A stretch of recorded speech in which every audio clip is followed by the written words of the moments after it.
Ayan, 343 Pilipino mula sa gitnang silangan ang pauwi ng ngayong araw sa harap ng patuloy sa Middle East.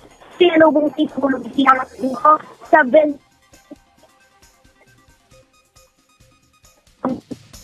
for air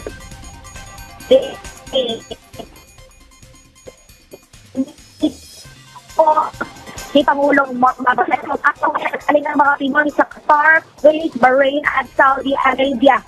Tulad sila ng chartered flight na inarasila ng gobyerno sa ilang ng vacation program ng pamahalaan. Dumarami pa ang mga Pinoy na naisumay ng bansa. Kasunod dito ng bansa ng Amerika, isirain ang lahat ng mga power plant ng Iran kung hindi bubuksan ng Strait of Hormuz ay isa sa mga pangunahing daanan ng crudo sa iba't ibang panig ng mundo.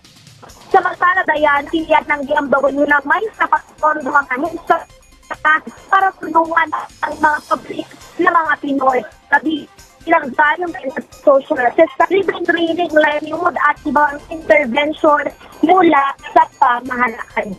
Sa ngayon, dayan ay ongoing yung ginagawang pangungupustan ni Pangulong Marcos sa mga OFW at una niyang tiniyak na gagawin ang lahat para ligtas sa mga pauwi yung mga Pinoy na naisipit sa gulo sa gitnang silangan. At siniguro niya, nagbibigyan ng tulong at baka tatanggap ng reintegration program yung mga OFW at kanilang miyembro na sa ilalim ng pamahalaan. Unang pinakain ng balita mula rito sa Bungor Air Base sa Pasay City, Balsayor, Iran.